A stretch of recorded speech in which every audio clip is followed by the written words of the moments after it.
Hi guys, welcome back to my channel. ನಿಮ್ಮ ಭೇಟಿ ತುಂಬ ದಿನದಾದ ನಂತರ, ಒಂದು 3 ವಾರಗಳ ನಂತರ ನಾನು ವಾಯ್ಸ್ ಓವರ್ ಕೊಟ್ಟು ಲಾಂಗ್ ವಿಡಿಯೋ ಪೋಸ್ಟ್ ಮಾಡ್ತಾ ಇದ್ದೀನಿ. ಎಲ್ಲರೂ ಹೇಗಿದ್ದೀರಾ? ಚೆನ್ನಾಗಿದ್ದೀರಾ? ನಾನಂತೂ ಚೆನ್ನಾಗಿದ್ದೀನಿ. ಸ್ವಲ್ಪ ರೆಸ್ಟ್ ಎಲ್ಲ ತೊಗೊಂಡು ಇವಾಗ ಮತ್ತೆ ನಾನು ಕಂಟಿನ್ಯೂಸ್ ಬ್ಲಾಗ್ಸ್ನ ಮಾಡೋಣ ಅಂತ ಹೇಳ್ಬಿಟ್ಟು ಬ್ಲಾಗ್ಸ್ನ ಶುರು ಮಾಡಿದ್ದೀನಿ. ಬೆಳಗ್ಗೆನೇ ಎದ್ದು ಎಲ್ಲ ಕೆಲಸ ಮುಗಿಸಿ ಹಾಗೆ ಮಗುನಿಗೆ ರೆಡಿ ಮಾಡಿ ಸ್ಕೂಲ್ಗೆಲ್ಲ ಕಳಿಸಿದ ನಂತರ ನಾನು ಬ್ಲಾಗ್ನ ಮಾಡ್ಕೊಂಡಿದ್ದೆ. ಆನಂತರ ಫ್ರೆಶ್ ಅಪ್ ಆಗಿ ಬಂದು, ನನಗೆ ಫ್ರೆಶ್ ಅಪ್ ಆಗಿ ಬಂದಿದ್ದ ತಕ್ಷಣ ದೇವ್ರ ಪೂಜೆ ಮಾಡಬೇಕು. ಇಲ್ಲಾಂದರೆ ಏನು ಅನ್ನಿಸ್ತಾ ಇರುತ್ತಂದರೆ ಒಂದು ಸ್ವಲ್ಪ ಟೈಮ್ ತೊಗೊಂಡ್ರೆ ಆಮೇಲೆ ಮಾಡೋಣ ಅನ್ನೋ ಥರ ಫೀಲ್ ಬಂದುಬಿಡುತ್ತೆ. ಅದಕ್ಕೋಸ್ಕರ ಸೋಂಬೇರಿ ಮಾಡಬಾರ್ದು ಅಂತೇಳ್ಬಿಟ್ಟು ಆದಷ್ಟು ಬೇಗ ಕೆಲಸಗಳನ್ನು ಮಾಡ್ಕೋತಾ ಇದ್ದೀನಿ. ಇಲ್ಲಿ ಕಂಪ್ಲೀಟಾಗಿ ಏನೋ ವೀಡಿಯೋ ಮಾಡ್ಕೊಂಡಿಲ್ಲ, ಅಂದರೆ ಕಳಶ ಸ್ಥಾಪನೆ ಮಾಡೋದು, ಇದೆಲ್ಲ ಅಲಂಕಾರ ಮಾಡೋದು ಏನೋ ವೀಡಿಯೋ ಮಾಡ್ಕೊಂಡಿಲ್ಲ. ಆಲ್ರೆಡಿ ಹಳೆ ವೀಡಿಯೋಗಳೆಲ್ಲ ತೋರಿಸಿದ್ದೀನಿ ಅಂತೇಳ್ಬಿಟ್ಟು ಈ ವಿಡಿಯೋಗೆ ನಾನು ಮಾಡ್ಕೊಂಡಿಲ್ಲ. ಆದಷ್ಟು ಹೂವು ಹಾಕೋದು ಮಾತ್ರ ರೆಡಿ ಮಾಡ್ಕೊಂಡಿದ್ದೀನಿ. ಈಗ ಹೂವು ಎಲ್ಲನೂ ಜೋಡಿಸ್ಕೊತಾ ಇದ್ದೀನಿ. ಹಾಗೆ ನೈವೇದ್ಯಕ್ಕೆ ಬಾಳೆಹಣ್ಣಿದು ರಸಾಯನ ಮಾಡಿದ್ದೆ. ಹಾಗೆ ಬಾಳೆಹಣ್ಣು ಹೊಸ್ದಾಗಿ ತಂದಿದ್ದರು, ಅದನ್ನು ಇಟ್ಬಿಟ್ಟು ಈಗೆಲ್ಲ ರೆಡಿ ಮಾಡ್ಕೊತಾ ಇದ್ದೀನಿ. ಕಂಪ್ಲೀಟಾಗಿ ಶುಕ್ರವಾರದ ಪೂಜೆ ಮಾಡಬೇಕು ಅಂತಂದರೆ 1.5 ಅವರ್ ಬೇಕೇ ಬೇಕು ನಮ್ಮ ಮನೆಯಲ್ಲಿ. ಯಾಕಂದರೆ ನಮ್ಮ ಮನೇಲಿ ನೀವು ನೋಡಿರ್ತೀರ, ಆದಷ್ಟು ದೇವ್ರ ಫೋಟೋಗಳೆಲ್ಲನೂ ಇದೆ. ಅದಕ್ಕೆಲ್ಲ ಹೂವು ಹಾಕಿ ಜೋಡಿಸಿದ ನಂತರ ನಾನು ಕೆಳಗಡೆ ಕುತ್ಕೊಂಡು ಕಳಶ ಸಾಮಾನಿಗೆ ರೆಡಿ ಮಾಡ್ಕೊತೀನಿ. ಪುಟ್ಟ ದೇವರುಗಳು ಕೂಡ ಇದೆ ಆದಷ್ಟು. ಅದಕ್ಕೋಸ್ಕರ ಲಕ್ಷ್ಮಿಗೆ ಮೊದಲೇ ಇಡ್ಬೋದು, ಅಂದರೆ ಹೂವೆಲ್ಲ ಹಾಕ್ತೀವಲ್ವ, ಫುಲ್ಲು ಉದುರೋದಾಗ ಅನಿಸ್ತಾ ಇರುತ್ತೆ. ಅದಕ್ಕೆ ನಾನೇನು ಮಾಡ್ತೀನಿ, ಹೂವೆಲ್ಲ ಇಟ್ಟ ನಂತರ ಇಲ್ಲಿ ಅರಿಶಿನ ಕುಂಕುಮವನ್ನು ನಾನು ಇಟ್ಕೊತಾ ಇದ್ದೀನಿ. ಆವಾಗ ನೋಡೋಕ್ಕೂ ಚೆನ್ನಾಗಿ ಕಾಣಿಸುತ್ತೆ. ಯಾಕಂದರೆ ಇನ್ನು ನಾವೇನು ಪೂಜೆ ಮಾಡಿರಲ್ಲ, ಅಲಂಕಾರ ಮಾತ್ರ ಮಾಡ್ತಾ ಇರ್ತೀವಿ. ಈಗ ಕಂಪ್ಲೀಟಾಗಿ ಎಲ್ಲದಕ್ಕೂ ಅಲಂಕಾರ ಮಾಡ್ಕೊತಾ ಇದ್ದೀನಿ. ಹಾಗೆ ದೀಪಗಳಿಗೂ ಬತ್ತಿನ ನೆನೆಸಿಟ್ಟಿದ್ದೆ, ಆ ದೀಪಗಳಿಗೂ ಜೋಡಿಸಿ ಇಟ್ಕೊತಾ ಇದ್ದೀನಿ. ಕೆಲವೊಬ್ಬರೆಲ್ಲನೂ ಯಾಕೆ ಮೇಡಮ್ ನಾವು ವ್ಲಾಗ್ಸ್ ಮಾಡ್ತಾಯಿಲ್ಲ, ನೀವು ವೀಡಿಯೋಸ್ ಹಾಕ್ತಾಯಿಲ್ಲ, ಏನಾಯಿತು ಯಾಕೆ ಅಂತ ಕೇಳ್ತಾಯಿದ್ರಿ. ಆಲ್ಮೋಸ್ಟ್ ನಾನು ಶಾರ್ಟ್ ವೀಡಿಯೋಗಳಲ್ಲಿ ತಿಳಿಸಿದ್ದೀನಿ. ನಾನು ಮದುವೆ ವೀಡಿಯೋಗಳಾಗ್ಬೋದು, ಇದನ್ನೆಲ್ಲನೂ ಕಂಪ್ಲೀಟಾಗಿ ಒಂದು ಸ್ವಲ್ಪ ಶಾರ್ಟ್ ವೀಡಿಯೋಗಳಲ್ಲಾಗಿ ಮಾತ್ರ ನಿಮ್ಮ ಜೊತೆ ಹಂಚ್ಕೊಂಡಿದ್ದೀನಿ. ಅದಕ್ಕೋಸ್ಕರ ನನಗೆ ಇವಾಗ ಟೈಮ್ ಸಿಗ್ತಿಲ್ಲ, ಸ್ವಲ್ಪ ರೆಸ್ಟೆಲ್ಲ ಬೇಕಾಗಿತ್ತು. ಅದಕ್ಕೋಸ್ಕರ ನಾನು ವೀಡಿಯೋಸ್ ಮಾಡೋಕ್ಕಾಗ್ತಿರಲಿಲ್ಲ. ಆಲ್ರೆಡಿ ನಿಮ್ಮೆಲ್ಲರಿಗೂ ಗೊತ್ತೇ ಇರುತ್ತೆ, ತಮ್ನೇಲ್ ನೋಡಿನೇ ನನ್ನ ವೀಡಿಯೋ ನೋಡೋಕ್ಕೆ ಬಂದಿರ್ತೀರ ಅಂತ. ಈಗ ಆಲ್ಮೋಸ್ಟ್ ಎಲ್ಲನೂ ಪೂಜೆಗೆ ಸಿದ್ಧತೆ ಆಯಿತು. ಇನ್ನೇನಿದ್ರು ಹೂವು ಹಾಕ್ಬಿಟ್ಟು ಮತ್ತು ಬಾಗಿಲಿಗೆ ರಂಗೋಲಿ ಹಾಕ್ಬೇಕಷ್ಟೇ. ಇವತ್ತು ಚಾಮಂತಿಗೆ ಎಲ್ಲ ಉಳಿದಿರಲಿಲ್ಲ, ಸರಿ ಅಂತೇಳ್ಬಿಟ್ಟು ರೋಸ್ ಸ್ವಲ್ಪ ಇತ್ತು, ಅದನ್ನೇ ಬಿಡಿ ಹೂವು ಥರ ಮಾಡಿ ಅದಕ್ಕೊಂದು ತಾವರೆ ಹೂವು ಇಟ್ಟೆ. ಅದ್ರ ಪಕ್ಕದಲ್ಲೇ ಒಂದು ನಿಂಬೆಹಣ್ಣು ಹಾಕಿ ಇಡ್ತೀನಿ. ಎರಡೂ ಪಕ್ಕ ನೋಡೋಕ್ಕೆ ಸರಿ ಹೋಗುತ್ತೆ ಅಂತೇಳ್ಬಿಟ್ಟು ಈಗ ಹೊಸ್ಲಿಗೆ ಅರಿಶಿನ ಕುಂಕುಮ ಇಟ್ಕೊಂಡು ರಂಗೋಲಿಯನ್ನು ಹಾಕೋತಾ ಇದ್ದೀನಿ. ನಿಮ್ಮೆಲ್ಲರಿಗೂ ಗೊತ್ತೇ ಇರುತ್ತೆ, ನಾನು ರಂಗೋಲಿ ಬಂದುಬಿಟ್ಟು ಈ ಬೂತಿ ಉಂಡೆ ಇರುತ್ತಲ್ವ, ಅದನ್ನು ಕರಗಿಸ್ಬಿಟ್ಟು ನಾನು ಈ ರೀತಿಯಾಗಿ ಬರ್ಕೋತೀನಿ ಅಂತ. ಯಾಕಂದರೆ ರಂಗೋಲಿ ಪುಡಿಯೆಲ್ಲ ಹಾಕಿದ್ರೆ ನಮ್ಮ ಮನೇಲಿ ಆಲ್ರೆಡಿ ಇಬ್ಬರು ಮಕ್ಕಳಿರೋದ್ರಿಂದ ಬೇಗ ಅಳಿಸ್ಬಿಡ್ತಾರೆ. ಅದಕ್ಕೋಸ್ಕರ ಇದು ನಾವಾಗಿ ಅಳಿಸೋವರೆಗೂ ಅಳಿಸಲ್ಲ ಅಂತೇಳ್ಬಿಟ್ಟು ಈ ರೀತಿಯಾಗಿ ಬಿಟ್ಕೋತೀನಿ. ಎಲ್ಲ ರೆಡಿ ಮಾಡ್ಕೊಂಡಿದ್ದಾಯಿತು. ಈಗ ದೀಪ ಹಚ್ಚಿ ಪೂಜೆ ಮಾಡ್ತಾಯಿದ್ದೀನಿ. ದೇವರಿಗೆ ಎಷ್ಟು ಥ್ಯಾಂಕ್ಸ್ ಹೇಳಿದ್ರು ಸಾಲಲ್ಲ, ಅಷ್ಟು ಥ್ಯಾಂಕ್ಸ್ ಹೇಳಬೇಕು ಅಂತ ಅನ್ನಿಸ್ತಾ ಇರುತ್ತೆ. ಯಾಕಂದರೆ ನಮ್ಮ ಕೇಳಿದ್ದ ವರಗಳನ್ನೆಲ್ಲ ದೇವರು ಕಾಯಿಸಿ ಆದರೂ ಪರವಾಗಿಲ್ಲ, ಅದ್ರ ಪ್ರತಿಫಲವನ್ನು ಕೊಡ್ತಾರಲ್ವ, ಹಾಗಾಗೋ ಖುಷಿ ಇದೆ ಅಲ್ವ, ಅದು ತುಂಬಾ ಸಮಾಧಾನ ಕೊಡುತ್ತೆ, ಹಾಗೆ ತುಂಬಾ ಖುಷಿ ಆಗುತ್ತೆ. ನಿಮ್ಮೆಲ್ಲರಿಗೂ ಗೊತ್ತು, ನನಗೆ ಆಲ್ರೆಡಿ ಮಕ್ಕಳು ಇಲ್ಲದೇ 8 ವರ್ಷ ಇದ್ದೆ. ಇವಾಗ 8 ವರ್ಷದ ನಂತರ ನನಗೆ ಒಬ್ಬ ಮಗ ಆದ. ಆಮೇಲೆ ಈಗ ನಾನು ಮತ್ತೆ ಪ್ರೆಗ್ನೆಂಟ್ ಆಗ್ತಾಯಿದ್ದೀನಿ. ಆ ಖುಷಿ ವಿಷಯನ ನಿಮ್ಮ ಜೊತೆ ನಾನು ಶೇರ್ ಮಾಡ್ಕೊಳ್ಳೋದು ತುಂಬಾ ಖುಷಿ ಆಗ್ತಾಯಿದೆ ನನಗೆ. ದೇವರನ್ನ ನಂಬಿದ್ರೆ ನಿಧಾನಕ್ಕಾದರೂ ಪರವಾಗಿಲ್ಲ, ನಮಗೆ ಆ ಫಲವನ್ನು ಕೊಟ್ಟೇ ಕೊಡ್ತಾನೆ. ಅದೇ ಸ್ವಲ್ಪ ಕಾಯಬೇಕು ಅಷ್ಟೇ. ಈಗ ಮನೆಯಲ್ಲಿ ಮನೆಯಲ್ಲಿ ಎಲ್ಲ ಹಾಕಿ ಪೂಜೆ ಮಾಡಿದ್ದಾಯಿತು.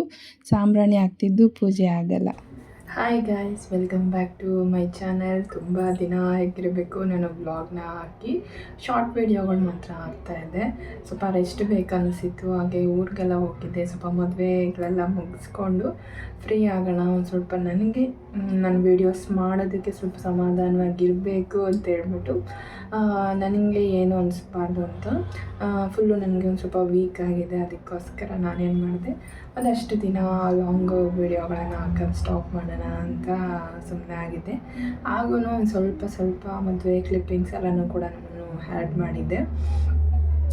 ಇದೇ ಟೈಮಲ್ಲಿ ಕೂಡ ಮದುವೆ ಎಲ್ಲ ಮುಗಿಸ್ಕೊಂಡು ಬಂದೆ. ಸ್ವಲ್ಪ ಜರ್ನಿ ಮಾಡಿನೂ ಒಂದು ಸ್ವಲ್ಪ ನನಗೆ ಆಯಾಸ ಆಗಿತ್ತು. ಸರಿ ಅಂತ ಹೇಳ್ಬಿಟ್ಟು ನಾನು ಸುಮ್ಮನೆ ಆಗಿಬಿಟ್ಟಿದ್ದೆ. ನಾವು ಸುಮ್ಮನೆ ಕೂತ್ಕೊಂಡ್ರೆ ಆಗಲ್ಲ ಅಂತ ಹೇಳ್ಬಿಟ್ಟು, ಯಾಕಂದರೆ ನಮ್ಮ ಮೈಂಡ್ ಇನ್ನೂ ಒಂಥರ ಬೇಜಾರಲ್ಲೇ ಇರೋ ಥರ ಅನ್ನಿಸ್ತಾ ಇರುತ್ತೆ. ಹಾಗೆಯೇ ನಮಗೇನು ಆ್ಯಕ್ಟಿವ್ ಆಗಿರಲ್ವೇನೋ ಅನ್ನೋ ಥರ ಫೀಲ್ ಆಗ್ತಾ ಇರುತ್ತೆ ಅಂತ ಹೇಳ್ಬಿಟ್ಟು ಇವತ್ತಿಂದ ವ್ಲಾಗ್ನ ಶುರು ಮಾಡ್ತಾಯಿದ್ದೀನಿ. ಇವತ್ತಿಂದ ಕಂಟಿನ್ಯೂಸ್ ಆಗಿ ಅನ್ನೋದಕ್ಕಿಂತ ವಾರದಲ್ಲಿ ಒಂದು 2-3 ವೀಡಿಯೋ ಬರ್ಬೋದು ಅಂತ ಟ್ರೈ ಮಾಡೋಣ ನಾನು ಅಂತ ಅಂದ್ಕೊಂಡಿದ್ದೀನಿ. ಫುಲ್ಲು ಗಂಟ್ಲು ಅಷ್ಟೇ ನನಗೆ ಫುಲ್ ಇದಾಗಿದೆ. ಇವತ್ತು ಬಂದ್ಬಿಟ್ಟು ಈ ವಿಷಯನ ನಾನು ಶಾರ್ಟ್ ವೀಡಿಯೋ ಮಾಡಿ ಹಾಕ್ದಾಗೂ ನೀವು ಲಾಂಗ್ ವೀಡಿಯೋ ಮಾಡಿ ಹಾಕಿ ಅಂತ ತುಂಬ ಜನ ಕೇಳಿದರೆ, ಅದಕ್ಕೋಸ್ಕರ ನಾನಿವತ್ತು ಹೇಗಿದ್ದರೂ ಬ್ಲಾಗ್ನ ಶುರು ಮಾಡಿಬಿಡೋಣ. ನಮ್ಮ ಕೆಲಸನ ನಾವು ಮಾಡ್ತಾ ಹೋಗೋಣ. ಹಾಗೆ ನಮಗೆ ಒಂದು ಸ್ವಲ್ಪ ಹೊಸ ವಿಷಯಗಳು ತಿಳಿಯುತ್ತೆ. ಹಾಗೆ ನಮ್ಮ ಮೈಂಡು ಫ್ರೆಶ್ ಆಗಿರುತ್ತೆ. ನಾವು ಮಾಡೋ ಕೆಲಸದಲ್ಲಿ ಖುಷಿ ಇರಬೇಕಲ್ವ, ಅದೇ ಇಲ್ಲ ಅಂತಂದರೆ ಇನ್ನೇನು ಅಂತ ಹೇಳ್ಬಿಟ್ಟು ಇವತ್ತು ವ್ಲಾಗ್ನ ಶುರು ಮಾಡಿದ್ದೀನಿ. ಆಲ್ರೆಡಿ ಈಗ ನೀವೆಲ್ಲ ನೋಡಿದ್ರಿ, ಎಲ್ಲ ಕೆಲಸಗಳೆಲ್ಲ ಮುಗಿಸಿದ್ದಾಯಿತು, ಪೂಜೆನೂ ಮಾಡಿದ್ದಾಯಿತು. ಈಗೇನಿದ್ರು ಮಧ್ಯಾಹ್ನದ ಊಟ ಮಾಡಬೇಕು. ಯಾಕಂದರೆ ಸ್ವಲ್ಪ ಲೇಟಾಗೆ ಪೂಜೆ ಆಯಿತು ಇವತ್ತು. 10:30-11 ಗಂಟೆನೇ ಆಗೋಗ್ಬಿಡ್ತು ಇವತ್ತು. ನಾನು ಸ್ವಲ್ಪ ನಿಧಾನಕ್ಕೆ ಎಲ್ಲನೂ ಮಾಡ್ಕೊಳ್ಳೋಷ್ಟರಲ್ಲಿ ಈ ಟೈಮ್ ಆಯಿತು ಅಂತ ಹೇಳ್ಬಿಟ್ಟು ಈಗ ಮಧ್ಯಾಹ್ನದ ಊಟಕ್ಕೆ ಬೇರೆ ರೆಡಿ ಮಾಡಬೇಕು. ಅದು ವೀಡಿಯೋನ ನನ್ನ ಜೊತೆ ಶೇರ್ ಮಾಡ್ತೀನಿ. ಇವಾಗ ನಾನು ಏನೇನು ತೊಗೊಳ್ತಾ ಇದ್ದೀನಿ ಅಂತ ಕೂಡ ನಿಮಗೆ ಗೊತ್ತಾಗುತ್ತೆ. ಸಪ್ರೇಟಾಗಿ ಒಂದು ಡೇ ನಾನು ಏನು ತೊಗೊಳ್ತೀನಿ ಈ ಟೈಮಲ್ಲಿ ಅಂತ ನಾನು ವೀಡಿಯೋಸ್ ಮಾಡೋದಕ್ಕೆ ಪ್ರಯತ್ನ ಪಡ್ತೀನಿ. ಇವತ್ತು ಬಂದುಬಿಟ್ಟು ನಾನು ಒಂದು ಪಾಪು ಆದಮೇಲೆ ಇನ್ನೊಂದು ಪಾಪು ಬೇಕು ಅಂತ ಹೇಳ್ಬಿಟ್ಟು ತುಂಬಾ ಪ್ರಯತ್ನ ಪಟ್ವಿ. ಆಮೇಲೆ ಇದ್ಕೊಂಡು ನಮಗೆ ಆಗಲೇ ಇಲ್ಲ ಸರಿ ಅಂದ್ಬಿಟ್ಟು ಸುಮ್ಮನಾಗ್ಬಿಟ್ಟಿದ್ವಿ. ಈಗ ಮತ್ತೆ 5 ವರ್ಷದ ನಂತರ ನಾನು ಮತ್ತೆ ಪ್ರೆಗ್ನೆಂಟ್ ಆಗ್ತಾಯಿದ್ದೀನಿ. ಒಂದು ವೇಳೆ ಯಾರಾದರೂ ಮಕ್ಕಳಿಲ್ಲದೆ ನೋವು ತಿಂತಾ ಇರೋರಾಗ್ಬೋದು, ಅಂಥವ್ರಿದ್ದರೆ ಪ್ಲೀಸ್ ಬೇಜಾರು ಮಾಡ್ಕೊಬೇಡಿ. ದೇವರು ನಿಮಗೂ ಕರುಣಿಸ್ತಾನೆ. ಹಾಗೆ ಒಂದಿನ ಇಲ್ಲ ಒಂದಿನ ನಿಮಗೂ ಆಗುತ್ತೆ. ಆ ನೋವೇನು ಅನ್ನೋದು ನನಗೆ ತುಂಬ ಚೆನ್ನಾಗಿ ಗೊತ್ತು. ಯಾಕಂದರೆ ನಾನು 8 ವರ್ಷ ಮಕ್ಕಳಿಲ್ಲದೆ ಪ್ರತಿ ಒಂದು ತಾಯಿ ನೋವಿರುತ್ತಲ್ವ, ಅದು ನನಗೆ ತುಂಬ ಚೆನ್ನಾಗಿ ಗೊತ್ತು. ಅದನ್ನು ನೆನೆಸ್ಕೊಂಡ್ರೆ ಸಾಕು ತುಂಬ ಎಮೋಷನಲ್ ಆಗಿಬಿಡ್ತೀನಿ ನಾನು. 8 ವರ್ಷಕ್ಕೆ ಮಗು ಆಯಿತು. ಈಗ ಮತ್ತೆ ನನ್ನ ಮಗನಿಗೆ ಇವಾಗ 5 ವರ್ಷ ಮತ್ತು ನಾನು ಪ್ರೆಗ್ನೆಂಟ್ ಆಗ್ತಾಯಿದ್ದೀನಿ. ಅದನ್ನು ಕೇಳಿ ತುಂಬಾ ಖುಷಿ ಆಯಿತು ನನಗೆ. ಹೌದಾ, ನಾನು ಅಂದ್ಕೊಂಡೇ ಇರಲಿಲ್ಲ ಮತ್ತೆ ಆಗುತ್ತೆ ಅಂತ ಹೇಳ್ಬಿಟ್ಟು ಸುಮ್ಮನೆ ಆಗಿಬಿಟ್ಟಿದೆ. ದೇವರು ಕರುಣೆ ಹಾಗೆ ದೇವರು ದಯೆಯಿಂದ ಈಗ ಮತ್ತೆ ನಾನು ನನ್ನ ಮಗು ತಾಯಿ ಆಗ್ತಾಯಿದ್ದೀನಿ. ಈ ವಿಷಯನ ನಿಮ್ಮ ಜೊತೆ ಹಂಚ್ಕೊಳ್ಳೋಕ್ಕೆ ತುಂಬ ಖುಷಿ ಆಗ್ತಾಯಿದೆ. ಈ ವಿಷಯಗಳು ಬಂದರೆ ನಿಜವಾಗ್ಲೂ ತುಂಬಾ ಎಮೋಷನಲ್ ಆಗಿಬಿಡ್ತೀನಿ. ಅಷ್ಟು ಅದರಿಂದ ನಾನು ಎಮೋಷನಲ್ ಆಗಿದ್ದೀನಿ. ಅಷ್ಟು ನೋವನ್ನು ಕೂಡ ನಾನು ಪಟ್ಟಿದ್ದೀನಿ ಅಂತ ಹೇಳ್ಬಿಟ್ಟು ಹೇಳ್ತಾ ಇದ್ದೀನಿ. ಫೈನಲಿ ಬಂದುಬಿಟ್ಟು ನಾನು ಮತ್ತೆ ಪ್ರೆಗ್ನೆಂಟ್ ಆಗ್ತಾಯಿದ್ದೀನಿ. ದೇವರು ಅದನ್ನು ತಾಳ್ಮೆಯಿಂದ ನಾವು ಕಾಯಬೇಕು. ಕಾಯಿಸಿ ಕೊಡ್ತಾನಲ್ವ, ಅದರಲ್ಲಿ ಪ್ರತಿಫಲ ಅನ್ನೋದು ಚೆನ್ನಾಗಿರುತ್ತೆ. ಈ ವಿಷಯದಲ್ಲಿ ನಾನು ಸಾಕಷ್ಟು ಮಕ್ಕಳು ಅನ್ನೋದ್ರಲ್ಲೇ ತುಂಬಾ ನಾನು ನೋವನ್ನು ಪಟ್ಟಿದ್ದೀನಿ. ಯಾಕೆ ಆಗ್ತಾಯಿಲ್ಲ, ಏನು ಅಂಥದ್ದೇನು ತೊಂದರೆ ಇದೆ, ತುಂಬಾ ದೇವ್ರನ್ನ ಕೂಡ ನಾನು ಬೈದ್ಬಿಟ್ಟಿದ್ದೀನಿ. ಈ ವಿಷಯ ಗೊತ್ತಾದಮೇಲೆ ನಿಮ್ಮ ಜೊತೆನೂ ಶೇರ್ ಮಾಡ್ಕೊಳ್ಳೋಣ ಅಂದ್ಕೊಂಡೆ. ಅಂದರೆ ಈಗ ದೊಡ್ಡವರು ಇರ್ತಾರೆ, ಒಂದಷ್ಟು ದಿನ ನೀವು ಯಾರಿಗೂ ಹೇಳೋದು ಬೇಡ, ಅದು ಫುಲ್ ಕನ್ಫರ್ಮ್ ಆಗಲಿ ಆಮೇಲೆ ತಿಳಿಸಿರಾ ಅಂತ ಹೇಳ್ಬಿಟ್ಟು ಅದಕ್ಕೋಸ್ಕರ ನಾನು ಇವಾಗ ಹೇಳ್ತಾ ಇದ್ದೀನಿ. ಫೈನಲಿ ನಾನು 2ನೇ ಮಗು ತಾಯಿ ಆಗ್ತಾಯಿದ್ದೀನಿ. ತುಂಬಾ ಖುಷಿ ಆಗ್ತಾಯಿದೆ. ಈ ವಿಷಯನ ಹೇಳಿ ನಿಮಗೂ ಖುಷಿ ಆಗ್ತಾಯಿದೆ ಅಂತ ಅಂದ್ಕೊಂಡಿದ್ದೀನಿ. ಈ ಕಾಲದಲ್ಲಿ ಒಂದು ಮಗುನೇ ಸಾಕು ಬಿಡು ಅಂತ ಹೇಳ್ತಾರೆ. ಆದರೆ ದೊಡ್ಡವರು ಹೇಳ್ತಾರೆ 2 ಮಕ್ಕಳು ಇರಲೇಬೇಕು ಅಂತ. ಗೊತ್ತಿಲ್ಲ ಯಾವ ಮಗು ಆಗುತ್ತೆ ಅಂತ. ಹೆಣ್ಮಕ್ಳು ಬೇಕು ಅಂತ ಅನಿಸುತ್ತೆ. ಈಗ ಗಂಡು ಮಗು ಇದ್ದಾನೆ, ಹೇಗಿದ್ದರೂ ಹೆಣ್ಮಕ್ಳು ಬೇಕು ಅಂತ ಅನಿಸ್ತಾ ಇರುತ್ತೆ ಅಲ್ವಾ. ಬನ್ನಿ, ಈಗ ಇಷ್ಟೆಲ್ಲ ಮಾತಾಡಿದ್ದಾಯಿತು, ನಿಮಗೂ ವಿಷಯ ತಿಳಿಸಿದ್ದಾಯಿತು. ಇನ್ನೇನಿದ್ರು ಒಂದಿನಕ್ಕೆ ನಾನು ಒಂದು ಸ್ವಲ್ಪ ಪ್ರಿಪೇರ್ ಆಗಬೇಕು, ಒಂದು ಸ್ವಲ್ಪ ಸುಸ್ತು ಈ ಥರದ್ದೆಲ್ಲನೂ ಇದೆ. ಇದನ್ನೆಲ್ಲನೂ ನಾನು ಇಟ್ಕೊಂಡು ವೀಡಿಯೋಸ್ ಮಾಡಬೇಕು ಅಂದರೆ ಅದು ವೀಡಿಯೋಸ್ ಮಾಡಿ ಅಪ್ಲೋಡ್ ಮಾಡೋರಿಗೆ ಗೊತ್ತಿರುತ್ತೆ ಅಲ್ವಾ. ಬನ್ನಿ, ಈ ವಿಡಿಯೋ ನಿಮಗೆ ಇಷ್ಟ ಆದರೆ ಪ್ಲೀಸ್ ಲೈಕ್ ಮಾಡಿ. ಮತ್ತಷ್ಟು ವೀಡಿಯೋಗಳು ನೀವು ನೋಡಬೇಕು ಅಂತಂದರೆ support me, subscribe to my channel. ಈಗ ಮಧ್ಯಾಹ್ನದ ಊಟಕ್ಕೆ ಹಾಲು ಸಾಂಬಾರು ಜೊತೆ ಈಗ ನಾನು ಮೆಂತ್ಯ ಮುದ್ದೆಯನ್ನು ಸ್ಟಾರ್ಟ್ ಮಾಡಿದ್ದೀನಿ ತೊಗೋಬೇಕು ಅಂತ. ನಾನು ಫುಲ್ಲು ಹೈಟ್ ಇರೋದ್ರಿಂದ 5 ಏನೋ ಇದ್ದೀನಿ. ನನಗೆ ಫುಲ್ಲು ಬ್ಯಾಕ್ ಪೈನ್ ಬರುತ್ತೆ, ಯಾಕಂದರೆ ಮೊದಲನೇ ಮಗು ಬಂದುಬಿಟ್ಟು ನನಗೆ ಸಿಸರಿಂಗ್ ಆಗಿರೋದು. ಅದಕ್ಕೋಸ್ಕರ ಬ್ಯಾಕ್ ಪೈನ್ ಬರುತ್ತೆ. ಅದಕ್ಕೋಸ್ಕರ ನಾನೀಗ ಇವಾಗಲಿಂದನೇ ಮೆಂತ್ಯ ಮುದ್ದೆ